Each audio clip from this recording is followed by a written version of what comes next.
같이 기도하시겠습니다. 우리를 사랑하시는 거룩하시고 자비로우신 우리 아버지 하나님, 주님의 그 보배로운 피로 우리를 구속해 주시고 하나님이 허락하신 우리의 육체의 남은 때를 하나님을 섬기고 복음을 전하고 교회에 봉사하며 순종하며 살도록 항상 우리를 지켜주시고 도와주시는 은혜 감사합니다.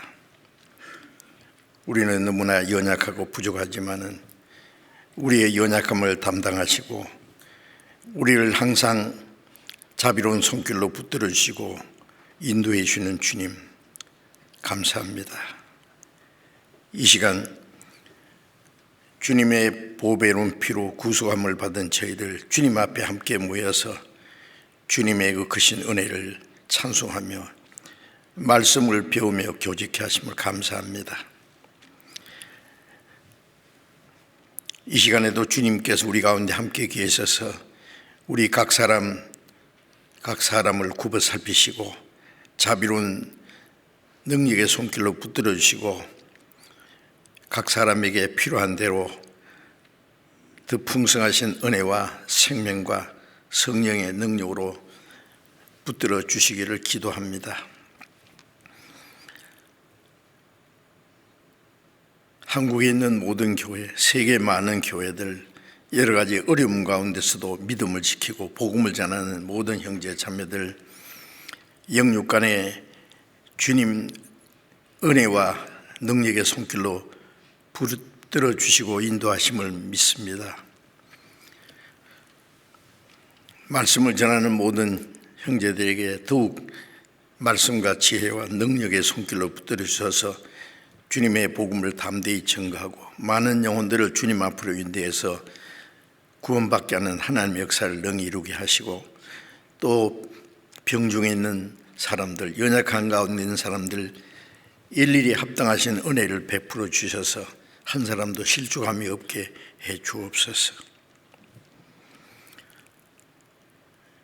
때를 따라 우리에게 필요한 말씀을 주시고 우리의 행할 길을 가르쳐 주시는 주님, 이 시간에도 우리에게 나타내시고자 원하시는 주님의 말씀, 주님의 거룩하신 뜻, 우리가 마땅히 어떻게 행할 일들을 더욱 깨달아 알게 하시고 말씀을 듣고 잊어버리지 아니하고 우리의 마음과 생활 속에 지켜 행해서 하나님의 거룩하신 뜻을 행하며 하나님 아버지께 영광을 돌릴 수 있게 해 주시옵소서.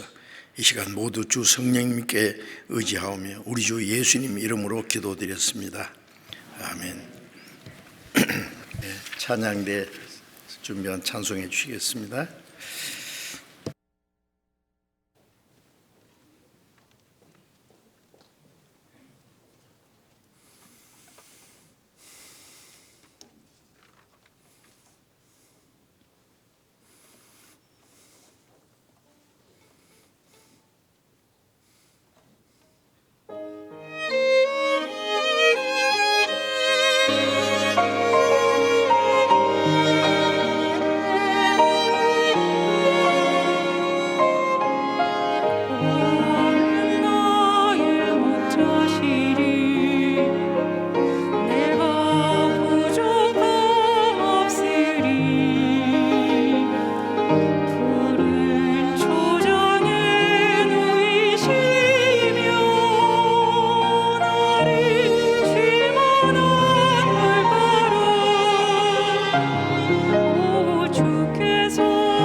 성경 에베소서 2장을 찾겠습니다.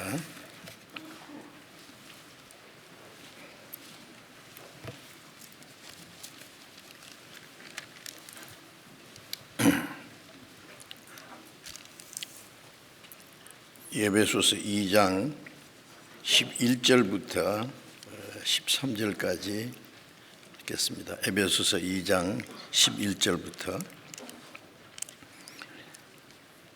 에베소서 2장 11절부터 읽겠습니다. 그러므로 생각하라. 너희는 그때에 육체로 이방인이요 손으로 육체에 행한 할례당이라 칭하는 자들에게 몰라의 당이라 칭함을 받는 자들이라. 그때에 너희는 그리스도 밖에 있었고 이스라엘 나라 밖에 사람이라.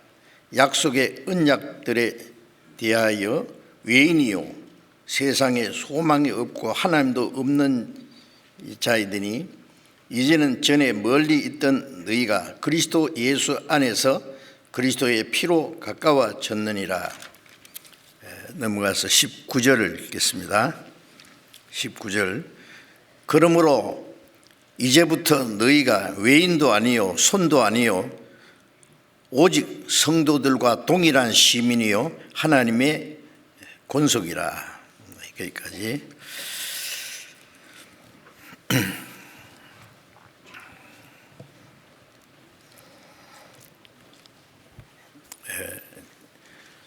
지난 몇 주 동안 거듭난 그리스도인의 신앙생활이 무엇인지에 대해서 말씀을 배우고 있습니다. 그리고 거듭난 그리스도인의 신앙생활은 주 안에 거하는 생활이라고 말씀드렸습니다.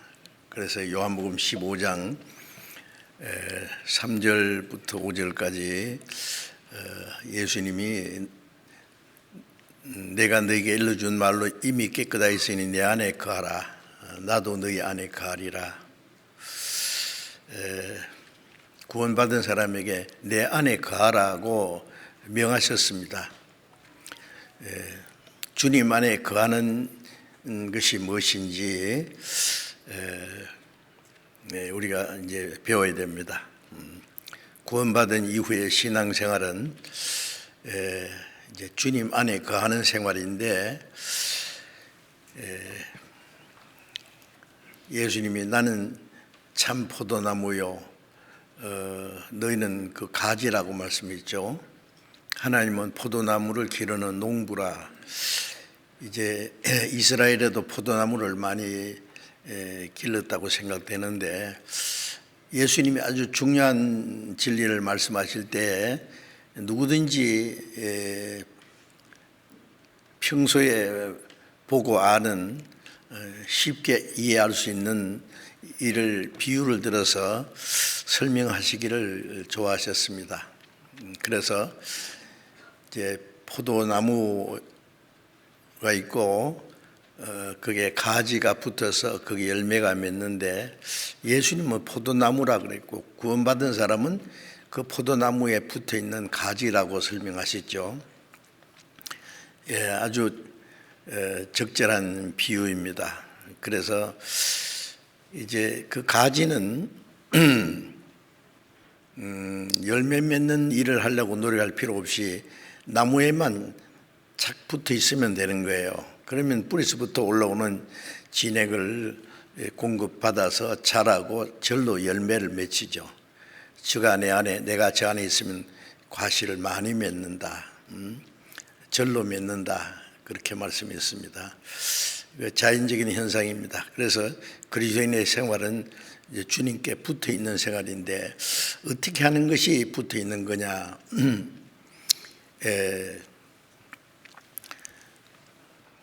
그래서 지난 시간에도 포도나무와 가지, 그리고 또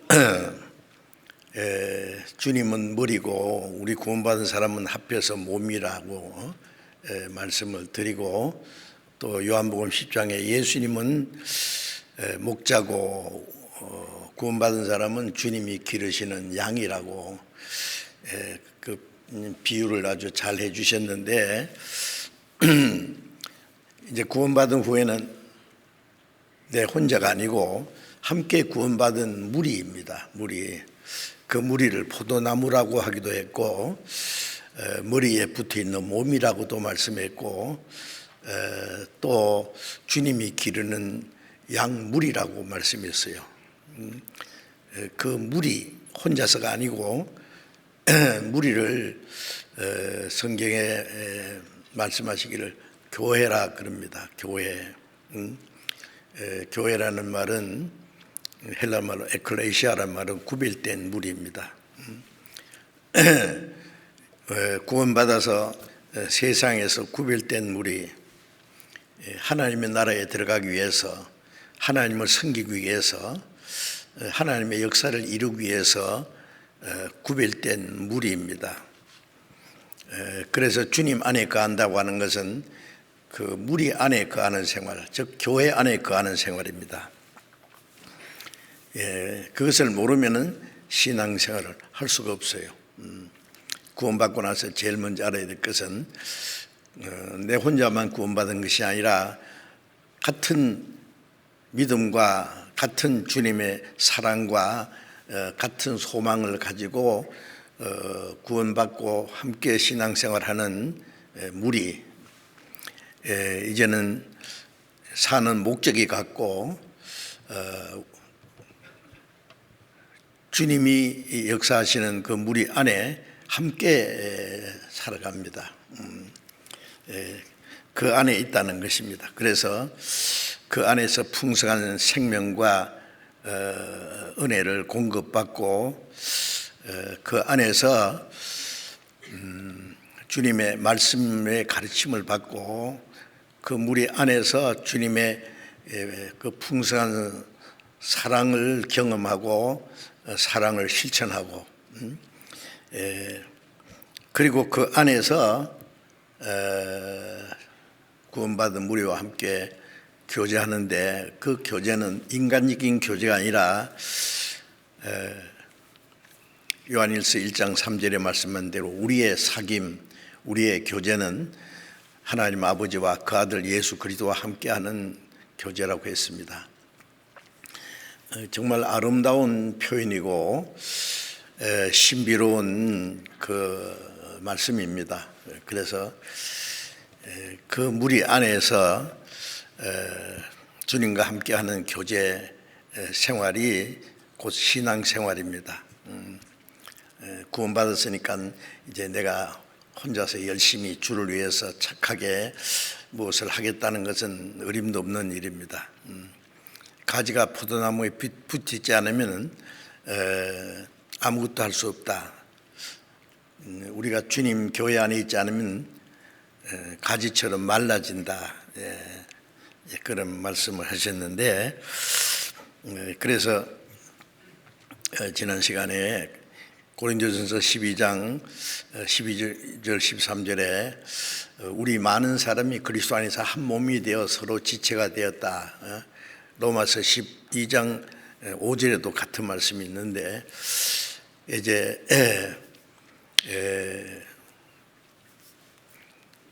구원받은 우리가 성령 안에서 이제 하나가 되어서 머리 대신 주님을 받들고 주님께로부터 신령한 은혜를 공급받고 주님께로부터 말씀을 배우고 머리가 명하는 대로 몸이 실행하듯이 성령께서는 머리 대신 주님의 뜻을 우리에게 알게 하시고 그리고 이 몸 안에는 머리의 뜻을 행할 수 있는 힘도 있지 않습니까? 머리가 명령하면 온 몸이 그 머리의 뜻을 따라서 이제 움직이듯이 성령께서는 머리 대신 주님의 뜻을 알게 하고 뜻을 행할 수 있는 소원을 주시고 행할 수 있는 힘도 주셔서 행하게 하신다는 것입니다. 거듭난 그리스도인의 생활은 많은 사람들이 생각하는 것처럼 어떤 습관적인 종교 생활이 아닙니다.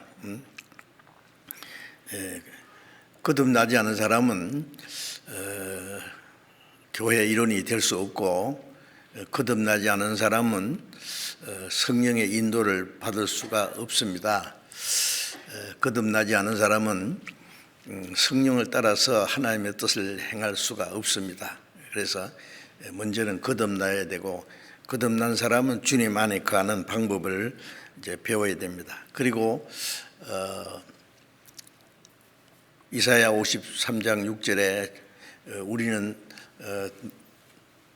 목자 뜨는 양처럼 각기 제 길로 자기 고집대로 자기 욕심대로 살았다. 멀리 주님을 떠나서 이르진 양이라고 말씀하셨죠.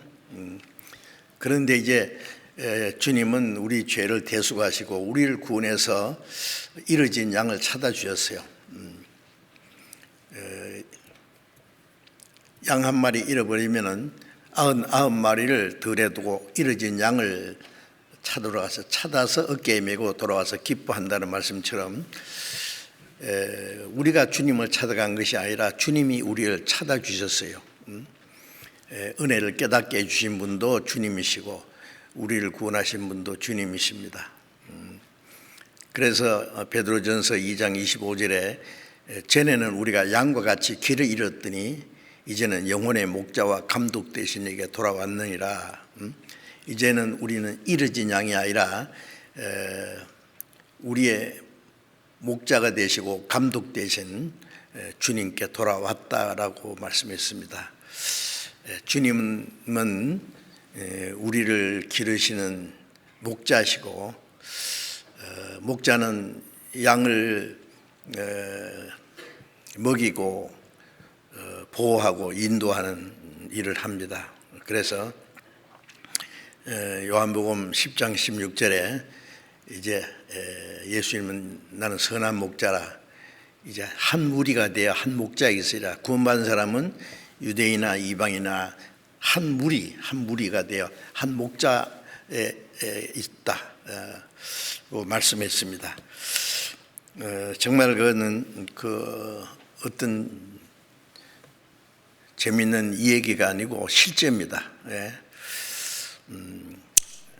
우리는 주님이 기르시는 양이고 주님은 우리의 선한 목자로 우리를 지키시고 우리를 먹이시고 도와주신다는 사실을 알아야 됩니다. 오늘은 그 주 안에 거하는 생활이 무엇인지를 좀 더 이제 배우려고 하는데, 그 에베소서 2장의 그 11절부터는 에베소 교회는 에베소 교회 주신 말씀인데, 에베소 교회는 이방인입니다. 이방인. 이 바울 사도는 유대인으로서 구원을 받은 사람이죠. 에베소 사람들은 이방인으로서 그 복음을 듣고 구원받은 사람이에요. 바울 사도를 통해서 복음을 듣고 구원받은 사람들이죠. 그래서 그 에베소서 2장 11절에 보면은 그러므로 너희는 생각하라. 너희는 그때가 언제냐면 구원받기 전입니다. 육체로 이방인이요. 유대인과 이방인이라는 것은 영적인 것이 아니에요. 육신적으로 이스라엘 민족은 택한 백성이고, 또 이방인들은 택함 받지 못한 백성이죠. 그래서 유대인과 이방인, 그것은 육체적인 문제입니다. 유대인이라고 다 구원받은 것이 아니죠. 이스라엘 민족이라고. 사실은 이스라엘 민족을 하나님이 특별히 택하시고 이스라엘 민족을 통해서 하나님의 어떤 분인가 하나님의 능력을 나타내시고,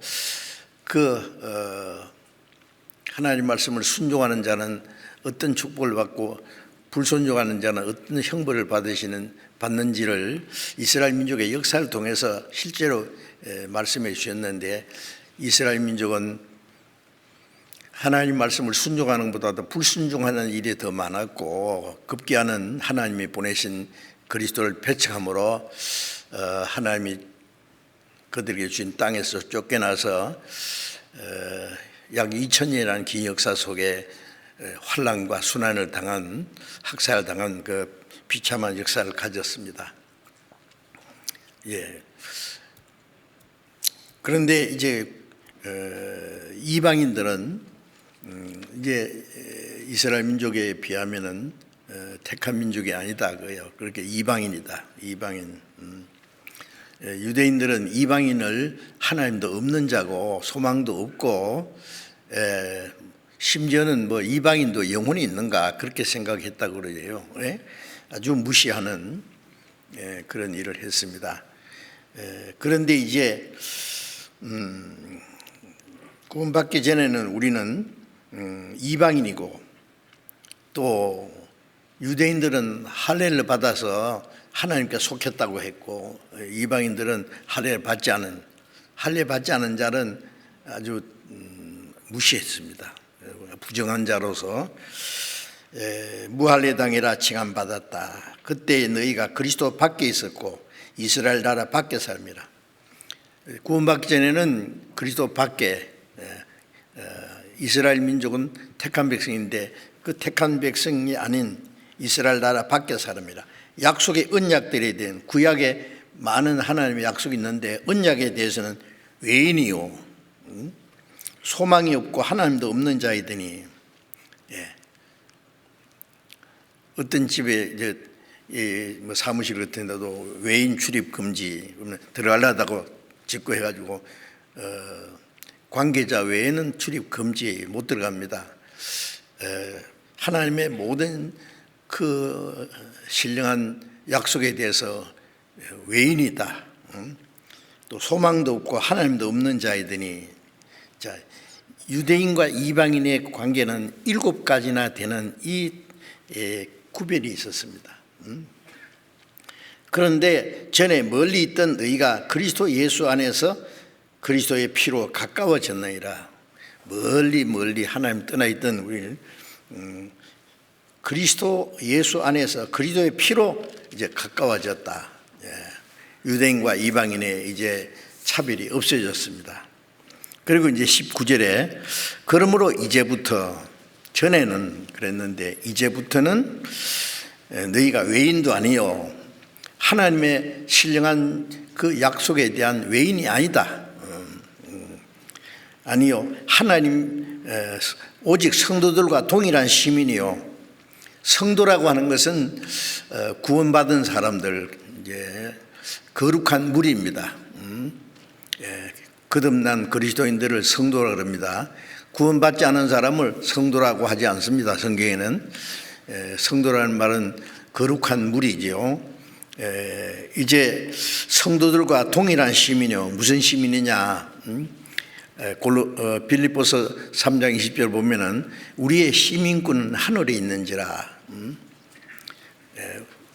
구원받은 사람은 하늘나라 시민이에요. 한국에서 태어난 사람은 자동적으로 한국 시민권을 가지고 있잖아요. 미국에서 태어난 사람은 미국 시민권, 또 미국에서 오래 살면은 또 시민권을 받고, 시민권을 받으면은 그 나라의 보호를 받습니다. 그 국민의 자격이 있는 거예요. 이제 구원받은 사람은 하늘나라 시민입니다. 아세요? 실감 잘 안 나죠?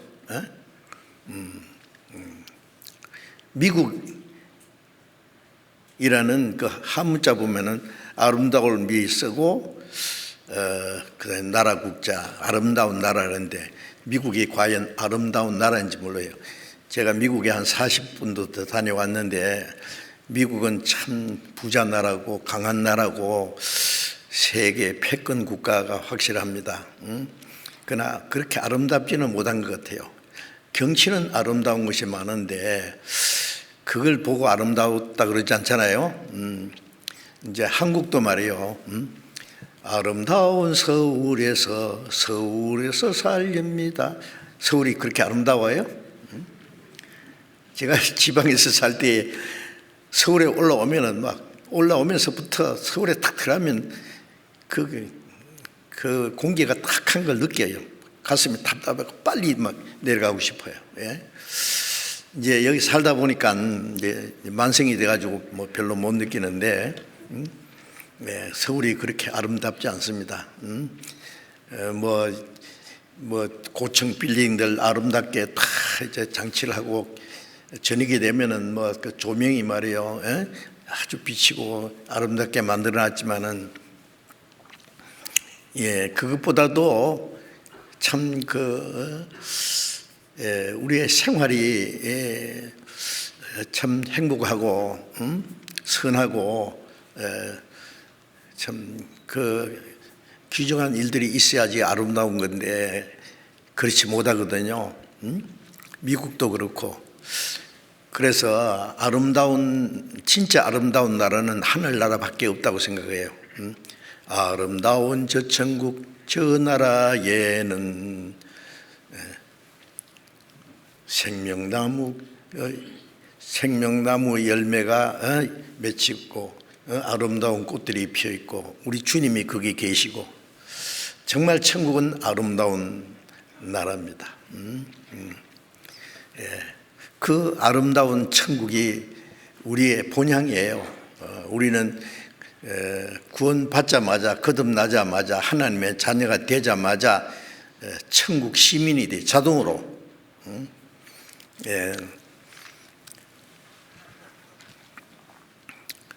호직에 다 올라가 있습니다. 천국 호직에 영생 생명록에 기록되어 있고 하늘나라 시민이 되었고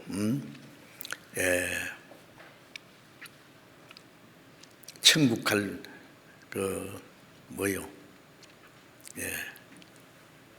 이민 수속 끝났고 비자도 나왔습니다. 언제든지 갈 수 있습니다. 아차하면은 그렇죠? 그래서 구원받은 사람은 이중 국적이에요. 육신은 한국 사람이고 한국에 태어난 미국에서 태어난 사람은 미국 국적, 몽골에서 태어난 사람은 몽골. 근데 구원받은 사람은 구원받자마자 우리의 영혼은 천국 백성이요. 그러니까 육신의 국적이 하나 있고 영혼의 국적. 이 세상은 몇십 년짜리고 천국은 영원한 나라입니다. 영원한 천국. 캐나다 토론토 피플스 처치의 오스왈드 제이 스미스 목사 거듭난 분인데 그분이 쓴 책 중에 참 항상 기억하는 책이 하나 있는데 나의 가장 사랑하는 나라라는 책이에요. 나의 가장 사랑하는 나라. 저도 그 나라를 사랑합니다. 모든 구원받은 사람은 그 나라 사모해요. 그래서 성도들과 동일한 시민이요, 천국 시민입니다. 하나님의 가족이라.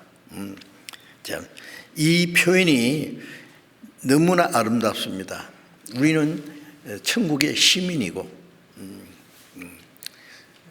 언제든지 세상을 떠나면 천국 갑니다. 구원받은 사람도 죽는 걸 두려워하고 구원받으면 죽으면 슬퍼하는데 이 땅에서 사랑하는 가족들과 우리 성도들이 헤어지기 때문에 잠시 슬픈 것이지 구원받은 사람 자신은 정말 행복한 것입니다. 그렇게 사모하던 나라에 가니까 얼마나 좋겠어요.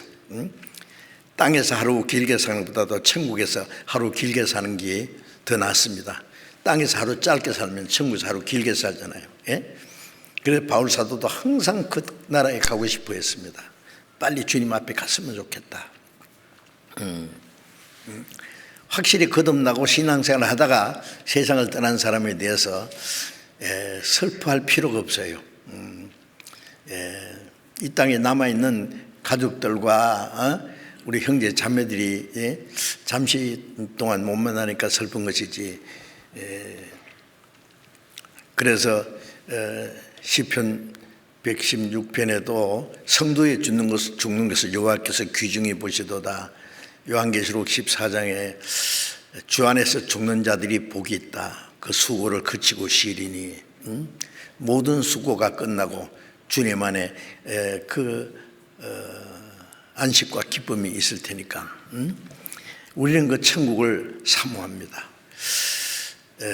우리의 시민권은 하늘 있는지라 거기로서 구원하는 자 곧 예수 그리스도를 기다리노니. 빌립보서 3장 20절 21절에 보면은 그리로서 구원하는 자 예수 그리스도를 기다려요.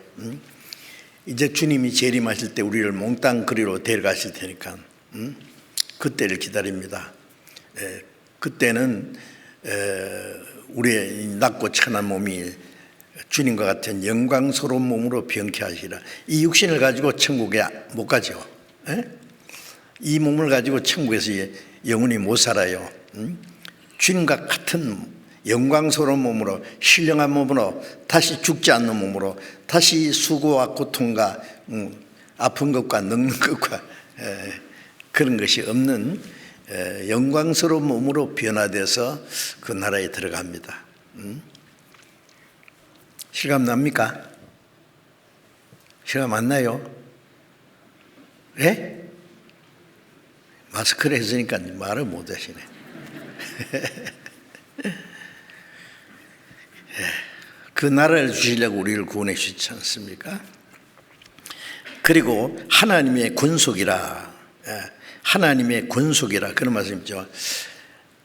이 짧은 그 하나님의 권속, 하나님의 가족이다 그 말이에요. 하나님은 우리의 아버지.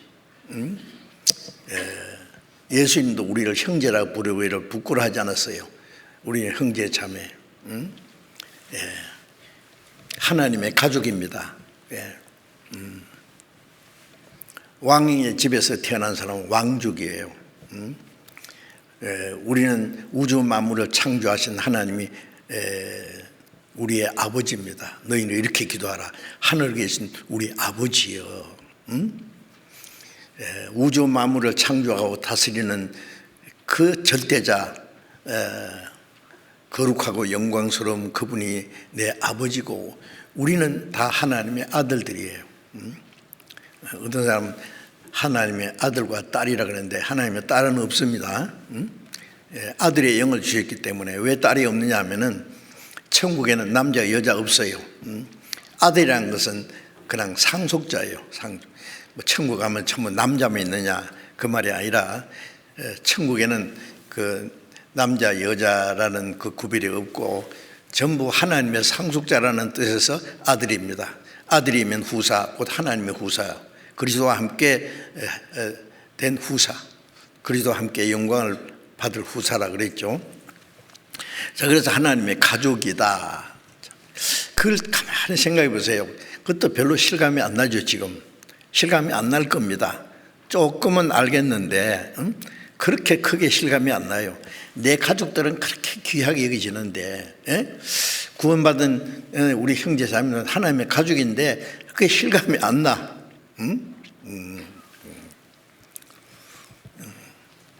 한 아버지 밑에서 태어난 자녀들은요, 피는 물보다 진하다. 그래서요, 어떨 때는 다투고 싸울 때도 있지만 어려운 문제가 있으면 하나가 탁 됩니다. 서로 도와줍니다. 그거는 생명에서 나온 거예요. 자동적인 거예요. 자, 구원받은 사람은 이제 한 형제 자매, 사랑하는 주님 앞에 한 피바다 한 몸 이룬 형제여 자매들이요. 그런데 이 세상에 사는 동안에는 구원받은 형제 자매보다는 육신적인 형제 자매가 더 가까운 것이 느껴져요. 애착이 있고. 그렇게 왜 실감이 안 날까요? 형제 자매가. 형제 자매는 사랑해야 되는데 요한복음 13장 34절에 세 계명을 주노니 서로 사랑하라. 내가 너희를 사랑했지 서로 사랑하라. 주님이 우리를 사랑하신 것처럼, 주님이 우리를 얼마나 사랑했냐면 아버지께서 나를 사랑하신 것처럼 나도 너희를 사랑했으니 내 사랑 안에 거하라. 우리를 얼마나 사랑했냐면 하나님 아버지가 독생자를 사랑하신 것처럼 그만큼 예수님도 또 우리를 사랑하신다. 그래서 요한 1서 3장 16절에 보면은 하나님이 이같이 우리를 사랑하셨으니 우리가 서로 사랑하는 것이 마땅하도다. 우리가 사랑을 알고 형제를 위하여 목숨을 버리는 것이 마땅하니라. 주님이 우리를 위해서 목숨 버려서 우리를 구원해 주셨으니까 우리도 형제를 얼만큼 사랑해야 되냐, 형제를 위하여 목숨을 버리는 것이 마땅하다. 마땅하다는 말은 자연스러운 거예요. 당연한 것이다 그 말이에요. 특별한 것이 아니에요. 그래서 우리가 말과 혀로만 사랑하지 말고 행함과 진실함으로 하자, 그런 말씀이 계속 있습니다. 그런데 그게 별로 실감이 안 난단 말이에요. 내 가족을 위해서는 내 부모와 내 처자, 뭐 남편과 아내 사이, 또 아들, 딸, 형제, 자매는 정이 그렇게 가는데 자동으로 그 생명으로 연결됐으니까 형제, 자매는 그보다 더 귀한 예수님의 피로 영원한 생명으로 하나 됐는데 그렇게 실감이 안 난단 말이에요. 왜 그럽니까? 우리가 아직도 주님을 아는 길을 아는데 주님을 아는 지식이 부족해요. 주님의 사랑도 느끼는데 아직도 완전히 느끼지 못하고 있어요. 네.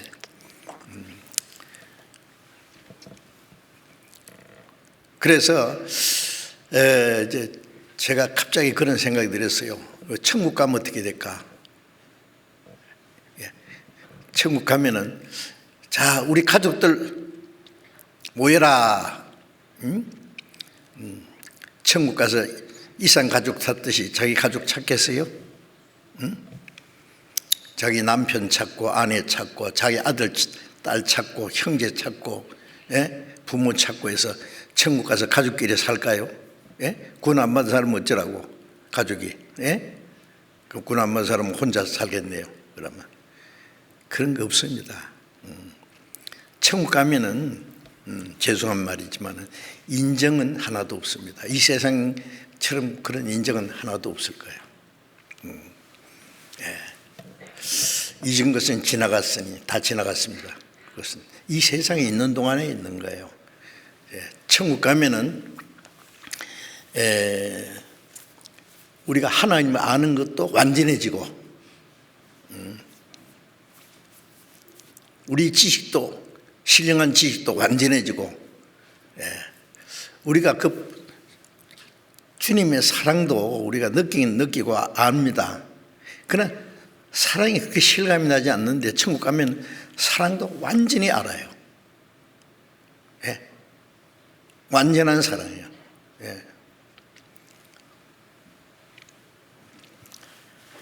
고린도전서 13장을 잠깐 보겠습니다.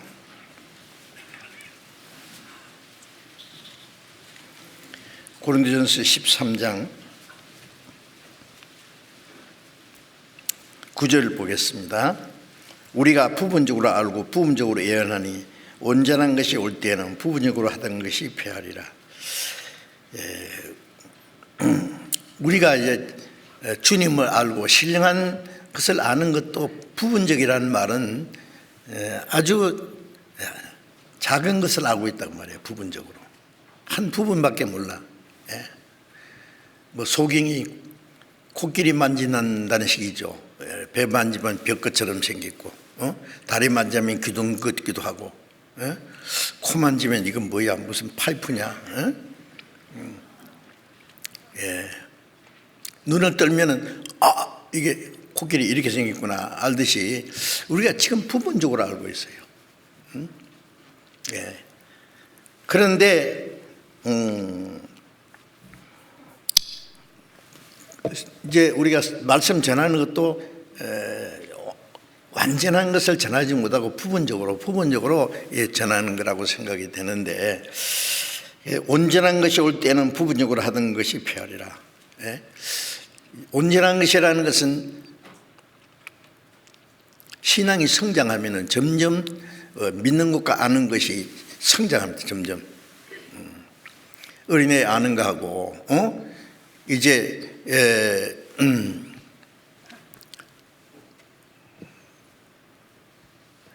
나이가 많은 사람이 아는 거 하고, 학생이 아는 거 하고, 선생이 아는 거 하고, 교수가 아는 거 하고, 박사가 아는 거 하고, 아는 게 점점 달라지잖아요. 점점. 그렇다고 해서 완전한 건 아니에요. 이 세상에 완전한 지식을 가진 사람은 없습니다.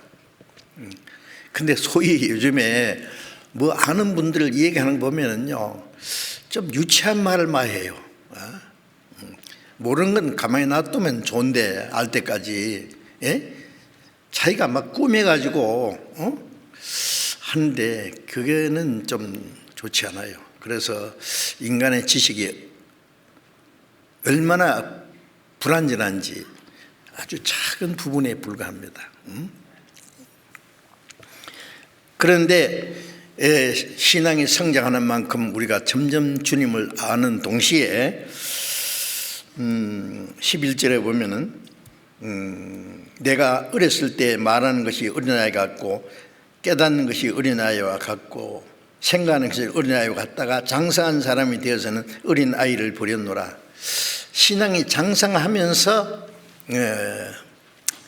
말하는 것, 생각하는 것, 행하는 것이 어릴 때는 어린아이 같죠. 철부지죠.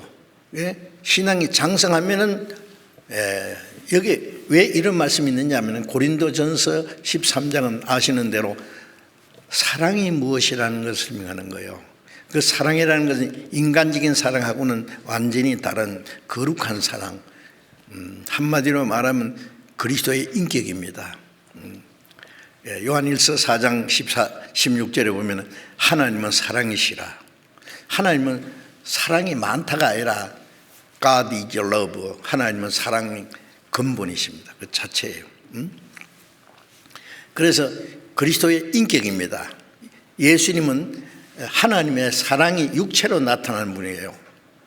예수님의 말씀을 통해서, 예수님의 행하는 일을 통해서, 예수님이 죽으시고 부활하심으로 완전한 그 사랑을 우리에게 나타내신 분이죠. 그런데 이제 우리가 그 사랑을 알아가는 것도 신앙이 어릴 때는 조금밖에 몰라요. 마치 어린 아이가 뭐 어머니 날 되면은 높고 높은 하늘이라 말들 하지만 나는 그보다 더 높은 것이 또 하나 있지.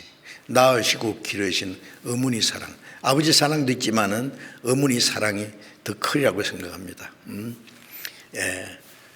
푸른 하늘 저보다 더 높은 것 같아. 넓은 바다보다 더 넓은 것 같아. 노래는 하지만은 집에 가면 말 듣습니까? 말 안 듣고 막 저 고집 부리고 속상하게 하고 말이야. 문제 일으키고. 그러니까 조금밖에 몰라요. 점점 자라면서 그 어머니의 사랑을 느낍니다. 자기도 결혼해서 자식을 낳아서 길러보면 더 알지요.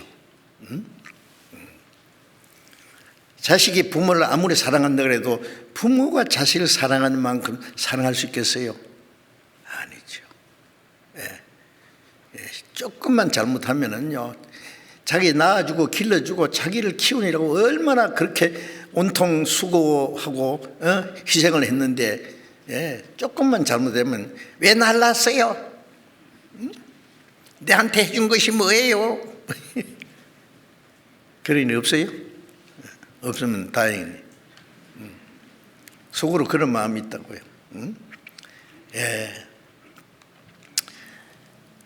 저도 제 아버지 사랑은 별로 크게 지금 생각이 안 나요. 어머니 사랑은요, 참 대단한 사랑이라는 걸 느낍니다. 그런데 그 사랑에 보답하지 못해서 항상 마음이 아파요. 우리가 하나님을 사랑한다고 하지만, 사랑을 알고 사랑한다고 하지만은 하나님이 우리를 사랑하시는 사랑에 비하면 우리는 주님 사랑은 너무 작은 거예요. 어떻게 생각하세요?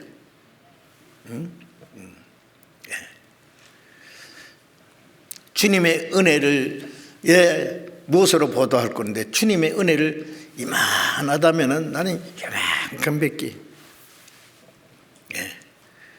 주님은 하나님의 거룩한 분이, 하나님의 독생자, 하나님과 동등한 분이 우리를 구원하기 위해서 십자가 죽기까지 하셨는데, 우리는 주님을 위해서 죽는 것만 두고 좀 살아드렸으면 좋은데, 우리의 시간도 주를 위해서 바치는 것도 아깝고, 물질 바치는 것도 아깝고, 마음도 조금, 주님도 사랑하지만 세상도 사랑하고, 주님도 사랑하지만은 내 자식을 더 사랑하고, 내 가족을 더 사랑하고, 우리가 주님을 사랑하는 사랑이 너무 빈약해요. 그렇지요. 그런데 우리가 신앙이 성장할수록 주님의 사랑을 더 깨닫습니다. 주님의 사랑이 내 안에 점점 주님의 사랑으로 꽉 채워질 거예요. 그래 바울 사도는 고린도후서 5장 14절에 그리스도의 사랑이 우리를 강건하시는도다. 강건한다는 말은 그리스도의 사랑에 내가 완전히 사로잡혔다, 포로가 됐단 말이야. 잡혀간다. 바울 사도는 평생 그리스도의 사랑에 붙잡혀서 끌려간 사람이에요. 그래서 바울 사도는 장사한 사람이 되어서는 어린 아이를 버렸노라. 바울 사도는 정말 신앙이 장성한 사람이었어요. 주님의 사랑으로 꽉 채워진 사람이에요.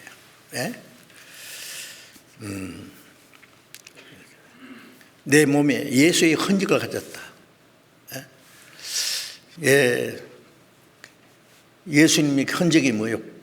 예수님의 손에 못자국, 창자국. 요한계시록 보면 어린 양이 있는데, 죽임을 당한 어린 양. 내가 살았노니 전에 죽었었노라. 누굴 위해서? 우리 위해서 죽으신 주님.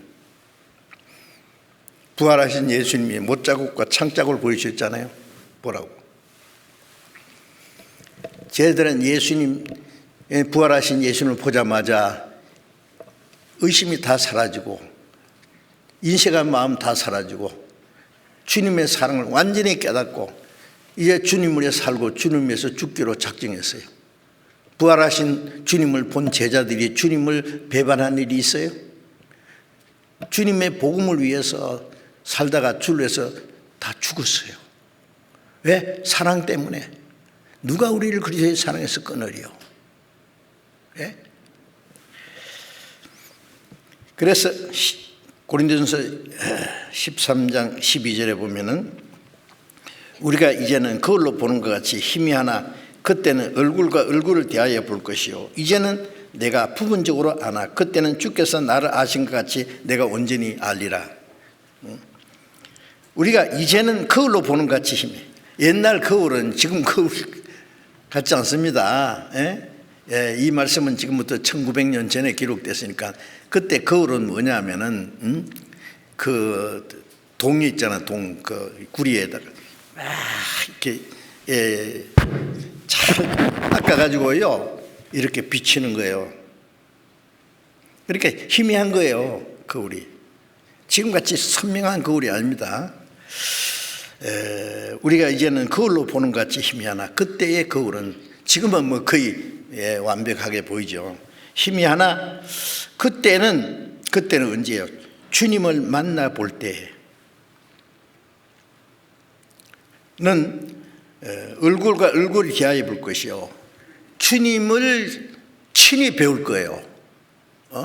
지금은 우리가 말씀을 통해서 주님을 조금씩 보고 조금씩 알고 주님 조금씩 닮아가잖아요.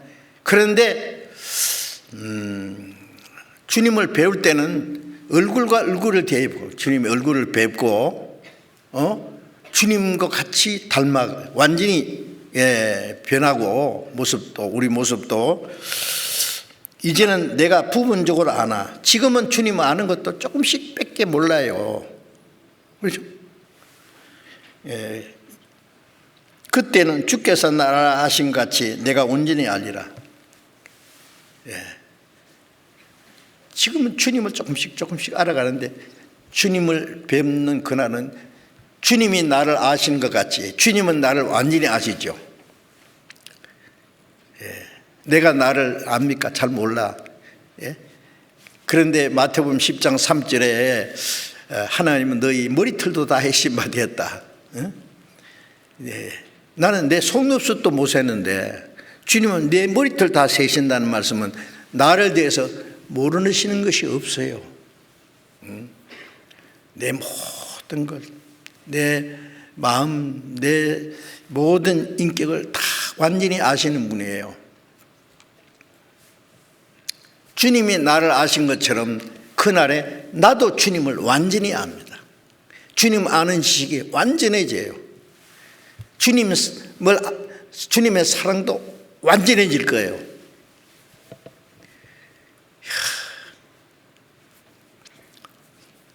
제가 오늘 새벽에요, 이 말씀 생각하다가 잠을 못 잤어요. 너무 감격스러워서. 갑자기 이 말씀이 생각났다고요. 예? 그래서 일어나가서 서재에 가서 썼어요.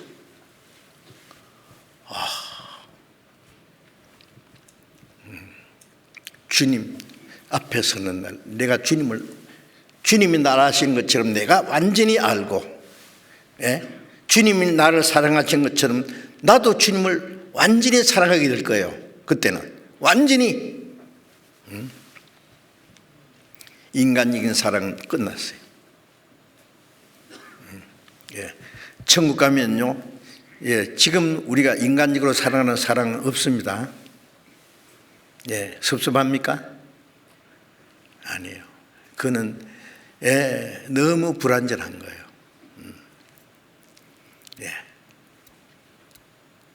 주님 앞에 선 날 주님을 완전히 알고 주님의 사랑도 완전히 아는 거예요.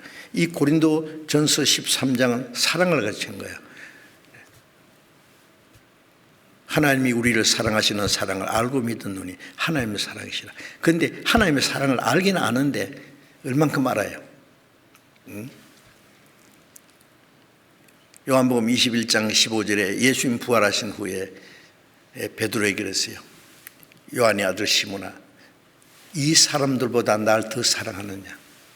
왜? 모두 주님을 버리도 자기는 주님을 버리지 않겠다고, 결코 죽어도 주를 위해서 죽을지언정 버리지 않겠다고 해놓고 그 입이 침이 마르기도 전에 예수님을 3번이나 모른다고 부인했는데요. 왜 그랬을까요? 용기가 부족해서 그랬을까요?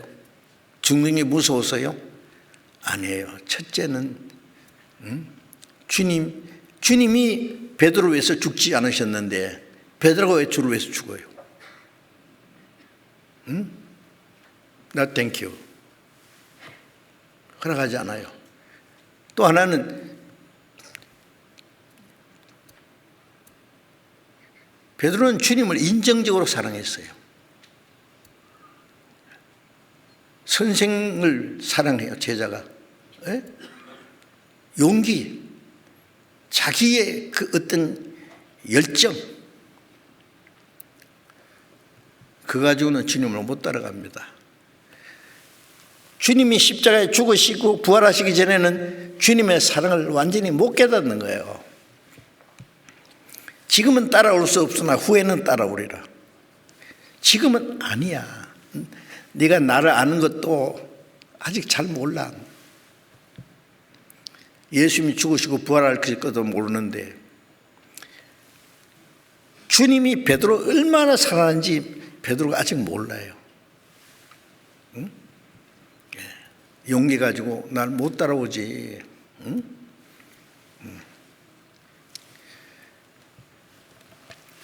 부활하신 후에는 베드로는 정말 주님을 사랑합니다. 주님이 베드로를 얼마나 사랑했는지 예수님을 3번이나 모른다고 부인하고 저주했지만은요, 주님은 베드로를 용서하셨거든요. 그 사랑을 알았어요. 이제는 누구보다도 주님을 더 사랑하고 자기 부모보다도 처자식보다도 세상의 무엇보다도 자기 생명보다도 주님을 더 사랑합니다. 내가 주를 사랑하는 줄 주께서 아시나이다. 베드로 그러니까 이제 주님 얼마나 사는지 주님이 아셔요. 베드로는 주님을 위해서 죽을 이제 준비가 됐어요. 예. 베드로가 어떠한 죽음으로 하나님께 영광 돌릴 것을 예수님이 말씀하셨잖아요. 예? 베드로가 복음을 전하면 됐지 왜 주님을 위해서 죽어야 되느냐고요. 내가 너를 위해 죽어줬으니 너도 나를 위해서 죽어줄래? 예스. 예. 로마에서 전도하다가 거꾸로 십자가에 못 박아 죽었다고 전해지잖아요. 아마 그랬을 겁니다. 바울도 평생 복음을 전하다가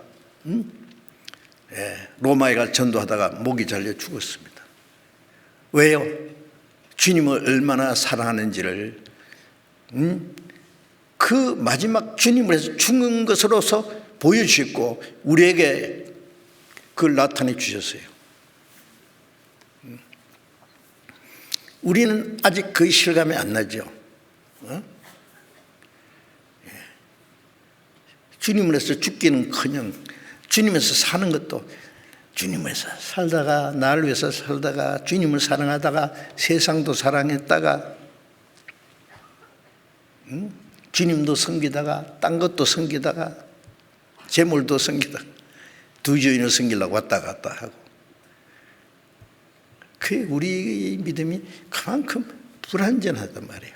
아직. 예. 그런데 신앙이 성장하면은 점점 주님이 나를 사랑하신 것처럼 나도 사랑할 수 있고. 예. 지금 우리가 부분적으로 주님을 알고 주님을 부분적으로 사랑하지만 주님 오시는 날 우리 몸이 주님과 같이 되는 날 우리가 주를 아는 지식도 주님을 아는 사랑도 완전해집니다. 그러니까 천국 가면은 섭섭하지만은 자기 가족 안 찾습니다. 육신적으로 친한 사람 더 이상 안 찾을 겁니다. 그런데 이 땅에서 주님 안에서 사랑한 사람들은 그때 압니다. 예. 누가복음 16장 9절에 불의의 제물로 친구를 사귀라. 그러면 없을 때 저희가 너희를 영원한 처소로 너희를 영접하리라. 불의한 제물에는 이 세상 제물을 가지고 다른 영혼을 구원하면 영원한 친구를 사귀는 거예요. 예. 잠언 19장 6절에 보면 선물을 주기를 좋아하는 자는 사람마다 친구가 되느니라. 예. 마음이 너그러운 사람, 선물을 주기 좋아하는 사람 친구가 많아. 그렇죠? 인색한 사람은 친구가 떨어져요. 예. 그래서 주기를 좋아하는 사람은요, 이게 참, 그런 사람 주변에는요, 진실한 친구가 많습니다. 우리는 세상적인 친구 사귀지 말고, 영원한 친구,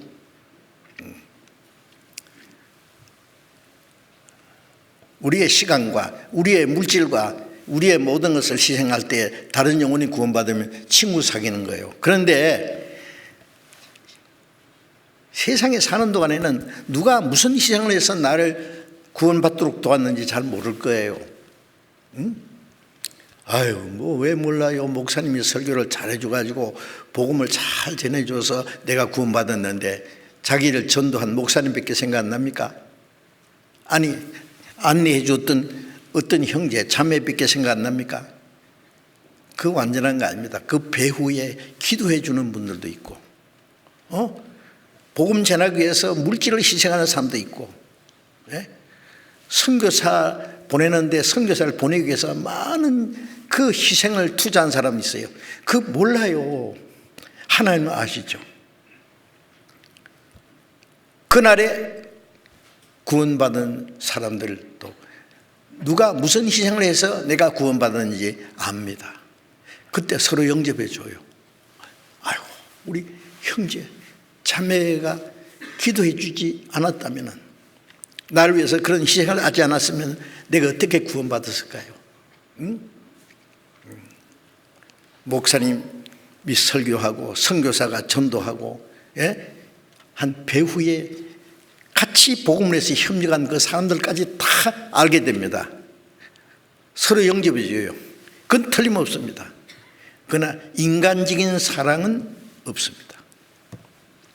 그 분명한 사실입니다. 그래서 고린도전서 13장 13절에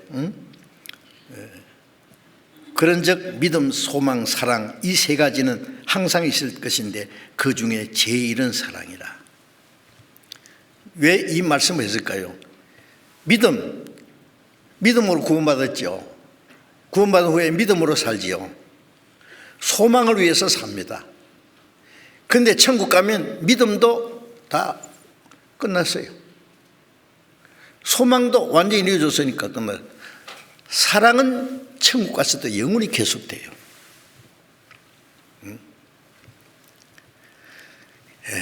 그 완전한 사랑, 거룩한 사랑, 영원한 사랑,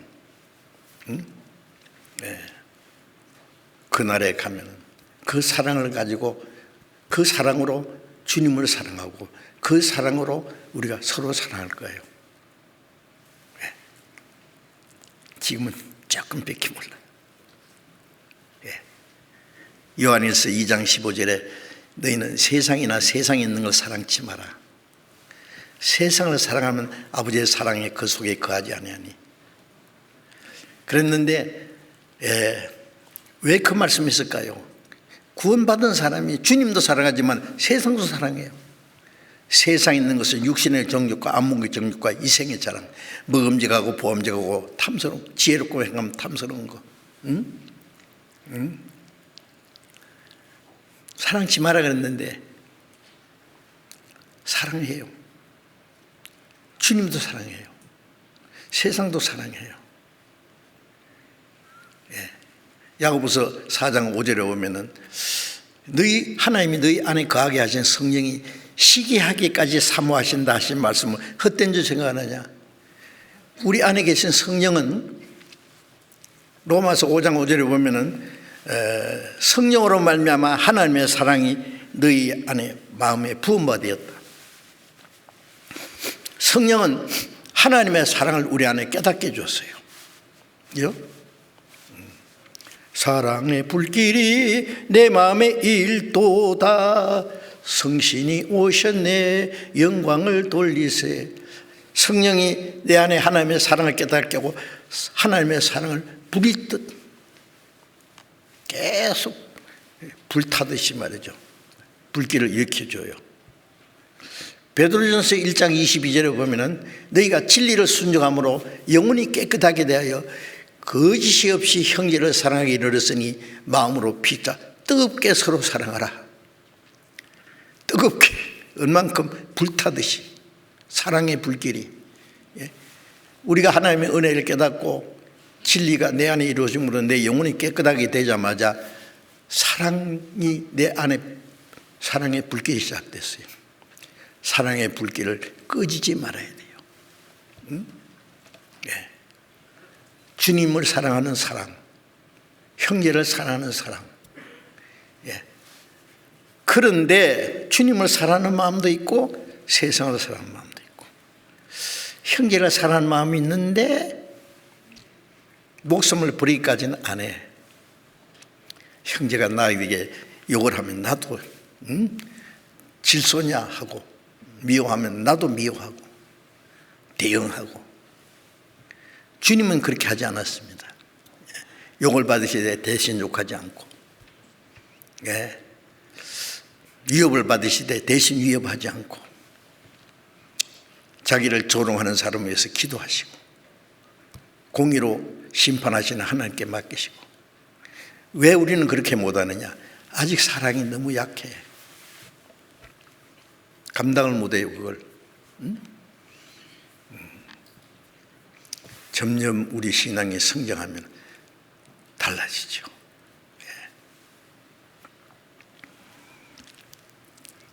그러다가 점점 신앙이 성장하다가 주님 앞에 가면 주님처럼 돼요. 주님을 아는 지식도 완전해지고 주님을 사랑하는 사랑도 완전해지고 그 완전한 사랑 안에서 사랑하니까 얼마나 좋겠어요. 천국에는 다시는 시기와 질투, 다시는 세상 헛된 거 없지요. 거기는 주님의 사랑과 은혜와 영원한 영광을 찬송하고 그 안에서 영원히 사는 거예요. 예. 자, 그래서 왜 제가 이 말씀 드렸냐면 우리는 하나님의 권속이라고 합니다. 하나님의 가족입니다. 하나님의 가족은 사랑으로, 생명으로, 사랑으로 하나가 되어 있습니다.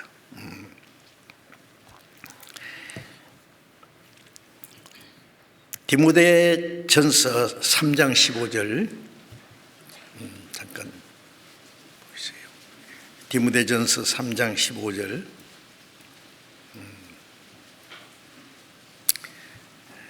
성경 찾지 못한 분은 스크린 보시도 됩니다.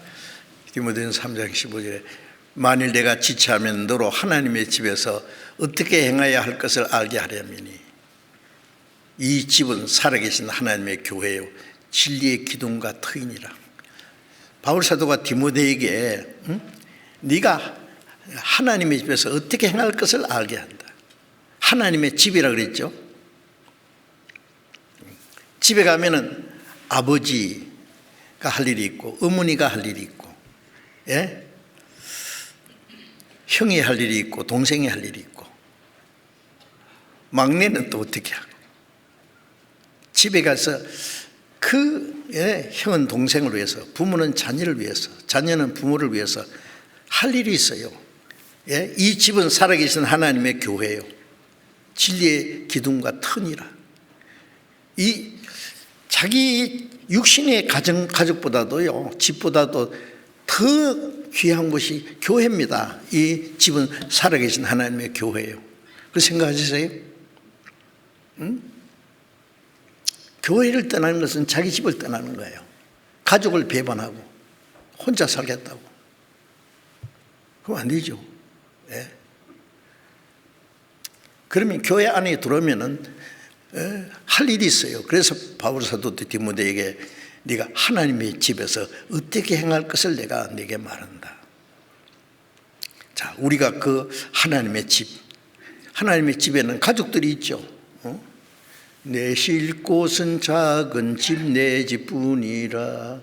밖에 나가서 고생하고, 예, 무시당하고, 예, 피곤하고 해도 집에 가면은 사랑하는 가족들이 있어요. 예, 위로가 있어요. 기쁨이 있어요. 피곤했던 것 다 풀어져요. 예.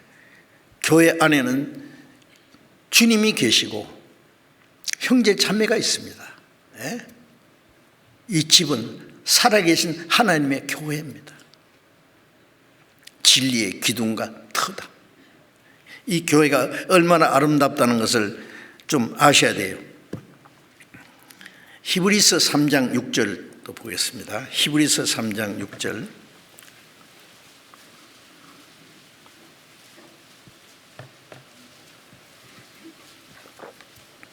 예, 히브리서 3장 6절. 예. 제가 스크린에 왜 보여드렸냐면은 빨리 성경 찾지 못하시는 분들 보시라고. 예. 될 수 있으면 성경 찾는 게 좋은데 히브리서 3장 6절 봅니다. 그리스도는 그의 집 맡은 아들로 충성하였으니 우리가 소망의 담대함과 자랑을 끝까지 견고히 잡으면 그의 집이라. 예. 모세는 집에 사환으로 충성했고 예수님은 집 맡은 아들로 충성했다. 예수님은 집 맡은 아들로 충성했다. 우리가 소망의 담대함과, 예? 그 끝까지 견고히 잡으면 우리가 그 집이라. 우리가 하나님의 집이에요. 예? 우리가 믿음과 소망을 끝까지 견고히 잡아야 해. 구원받은 사람은 끝까지 견고히 잡을 수밖에 없어요. 거기서 이탈되면 안 되죠. 우리가 그의 집이다. 하나님의 가족이다. 예. 자, 우리는 우리의 시민권을 하늘에 있고 우리는 하나님의 권속, 하나님의 가족이라는 사실을 잠시도 잊지 마셔야 되겠습니다. 그리고 우리는 그 날을 사모합니다. 그리고 이제 조금 더 보겠습니다. 에베소서 2장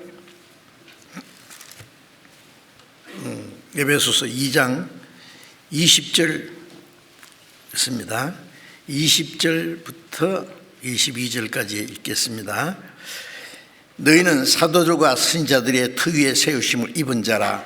그리스도 예수께서 친히 모퉁이 돌이 되셨느니라. 그의 안에서 건물마다 서로 연결하여 주 안에서 성전이 되어 가고 너희도 성령 안에서 하나님의 거하실 처소가 되기 위하여 예수 안에서 함께 지어져 가느니라. 자, 여기는 이제 너희는 사도들과 선지자의 특위에 세우심을 입은 자라. 사도들, 신약시대 사도들과 구약시대 선지자들, 신약시대도 선지자가 있었습니다. 특위에 세움을 입은 자라는 그 교훈의 말씀 외에 세우심을 입었다. 그리스도 예수께서 친히 모퉁이 돌이 되셨다. 예수님은 모퉁이 머릿돌이고 우리는 예수님께 붙어서 산돌같이 신령한 집으로 세워져 갑니다. 여기도 또 새로운 비유를 들어서 말씀했어요. 그 안에서 건물마다 서로 연결하여 주 안에서 성전이 되어가고 집을 지내 보면 이쪽에서 벽을 쌓아 올리고 이쪽에서 쌓아 올리고 그러다가 연결됩니다. 어떤 건물은요 굉장히 큰 건물인데 그 건물이 쫙 연결되어 있죠. 건물마다 서로 연결하여 주 안에서 성전이 되어가고 한국에 있는 교회나 미국에 있는 교회나 유럽에 있는 교회나 아프리카에 있는 교회나 어디에 있든지 보이지 않는 성전이 지어져 갑니다. 한국에도 뭐 서울에 있는 교회나 광주에 있는 교회나 부산에 있는 교회나 전국에 있는 교회, 우리 한국에 220 교회가 있고 세계에 78나라에 870여 개 교회, 또 우리가 알지 못하는 교회도 있어요. 우리뿐만이 아닙니다. 그런데 주님은 아세요. 이게 다 하나로 연결돼 갑니다. 그래서 주 안에서 성전이 되어가고, 신약 시대는 손으로 만든 성전은 없습니다. 이제 서기 70년에 예루살렘 성전이 로마군에 의해서 불타버린 후에 이 지구상에는 손으로 지은 성전 없습니다. 어떤 사람 교회당을 지어놓고 성전 봉헌식이라고 하는데 틀린 말이에요. 교회당이 성전입니까? 아닙니다. 그냥 교회당이라 그러면 교회가 모이는 집이에요. 그냥 교회도 아니고 교회당이라 그래야 돼요. 교회는 그리스도인들이 구원받은 성도들이 성전이에요. 이제 주 안에서 성전이 되어가고, 되어간다는 것은 아직 미완성이죠. 너희도 성령 안에서 하나님의 거하실 처소가 되게 하여 예수 안에서 함께 지어져 가느니라. 구원받는 역사가 계속 일어나서 아직 하나님의 성전이 완공이 되지 않았어요. 지어져 가요. 계속. 자, 이 성전, 이 성전이라는 것도 너무나 아름다운 표현입니다. 성전은 하나님이 계신 곳이에요. 베드로전서 2장 4절부터 6절까지를 보겠습니다. 베드로전서 2장 4절부터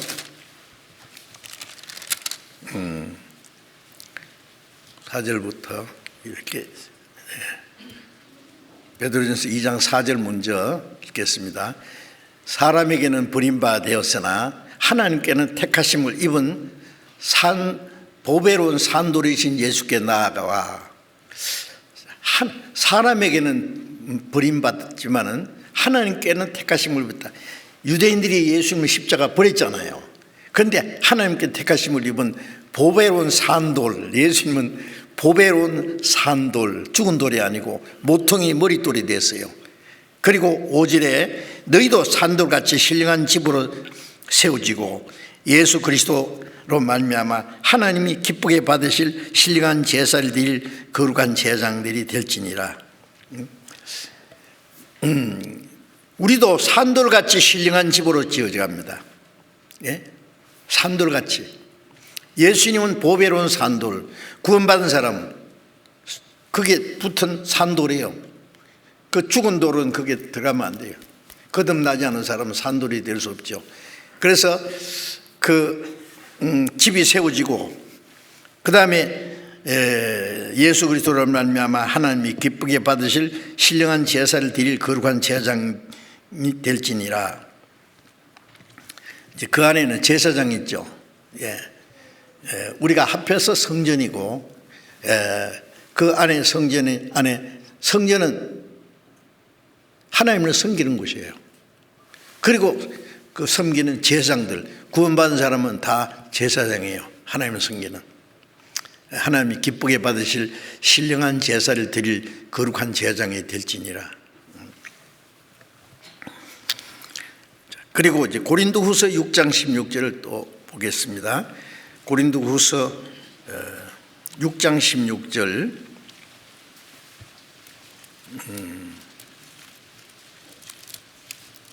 고린도후서 6장 16절. 하나님의 성전과 우상이 어찌 일치가 되리요? 우리는 살아계신 하나님의 성전이라. 우리는 살아계신 하나님의 성전이라. 이와 같이 하나님께서 가라사대 내가 저희 가운데 거하며 두루 행하며 나는 저희 하나님 되고 저희는 나의 백성이 되라 하시니 우리는 살아계신 하나님의 성전이라. 예수님 하나님이 말씀하시기를 내가 저희 가운데 거하며 두루 행하며. 구원받은 사람들은 살아계신 하나님의 성전이고 그 성전 안에 하나님이 계셔서 두루 행하신다는 말은 역사하시는 분이에요. 그 가운데.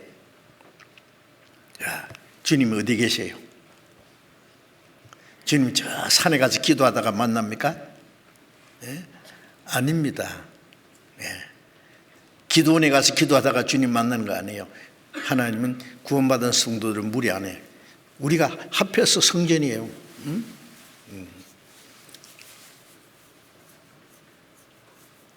초대교회는 뭐 이런 건물 없었어요.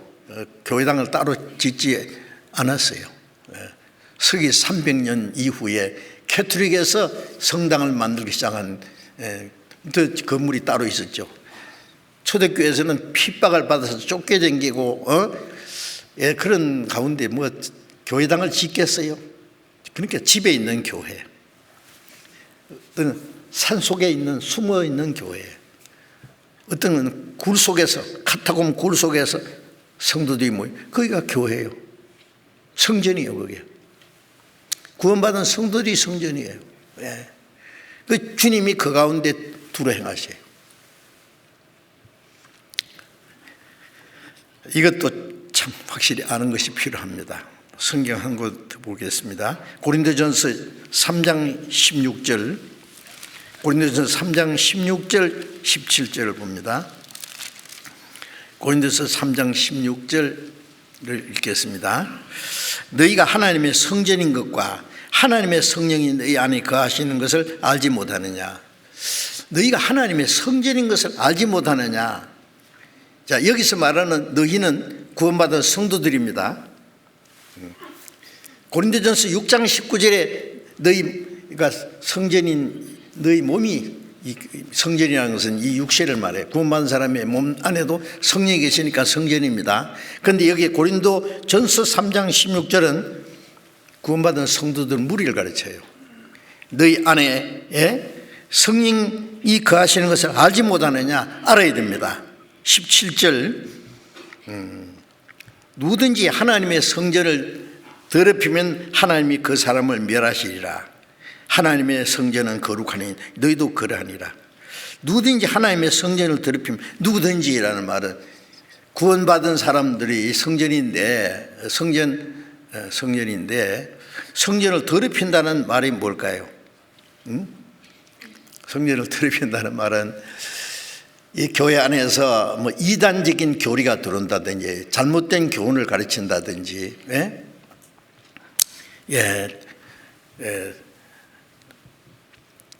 교회를 구원받은 형제자매를 분열시키는 일이라든지 도덕적으로 잘못된 죄를 범한다든지 그러면 그게 성전을 더럽히는 게 되는 거예요. 하나님의 성전을 더럽히면은 하나님이 그 사람을 멸하시리라. 구원받은 사람도 지옥 간다는 말이 아니라 구원받은 사람도 잘못할 수 있어요.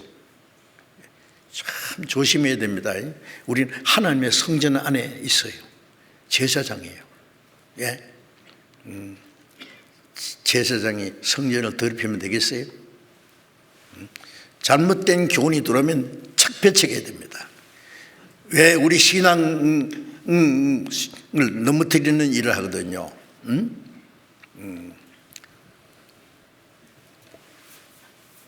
구원받은 사람들이 서로 시기하고 미워하게 해서 마음들이 나누어집니다.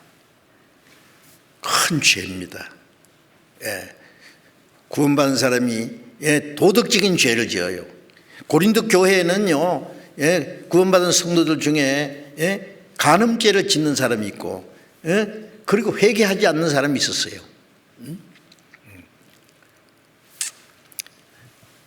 이게 다 성전을 더럽히는 겁니다. 도덕적으로 잘못된 것. 하나님이 그 사람을 멸하시라는 것은 징계를 내리고 엄히 심판하실 겁니다. 무슨 심판이 있을지 엄중히 다스립니다.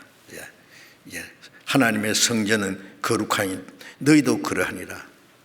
성전은 하나님이 계신 것이요, 하나님을 섬기는 거룩한 것이요. 그래서 우리는 성전을 더럽혀서는 안 된단 말이에요. 그래서 자, 우리가 주님 안에 있다는 것은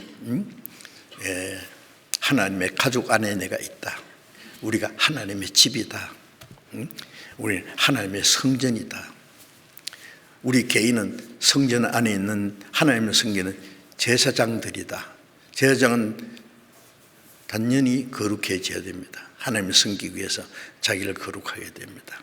그래서 주님 안에 거하는 생활을 계속 이제 우리가 배워야 됩니다. 이제 구원받은 성도들은요, 전에는 내 마음대로 사는 게 아니에요. 저는 무리 안에 하나님의 가족의 한 멤버요. 성전 안에 한 산돌이고 성전 안에 있는 제장.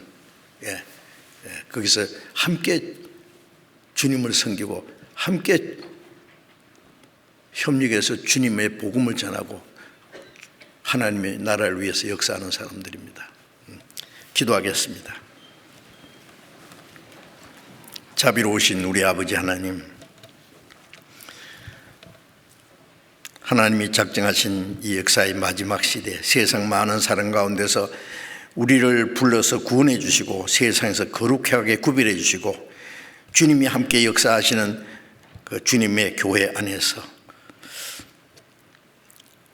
주님의 생명과 다스리심과 보호 안에서 주님의 인도하심을 받으며 순종하며 살도록 도와주신 것 감사합니다. 우리는 하나님 나라의 시민이요 하나님의 가족이라는 것을 우리는 말씀을 통해서 배웠습니다. 우리 가운데 계신 하나님 아버지를 섬기고 우리가 주님 안에서 서로 사랑하며 하나님의 뜻과 영광을 위해서 살아갈 수 있도록 도와주시고, 우리가 주님과 함께 연합해서 하나님이 거하실 신령한 성전이 되어간다는 사실도 알았습니다. 우리가 다시는 주님을 떠나서는 살 수가 없고 거룩한 무리를 떠나서는 우리가 아무것도 할 수 없다는 걸 압니다. 우리 가운데 행하시는 주님의 능력을 따라서 우리의 남은 생에 하나님의 뜻과 영광에서 살 수 있도록 인도해 주옵소서. 우리 주 예수님 이름으로 기도드렸습니다. 아멘.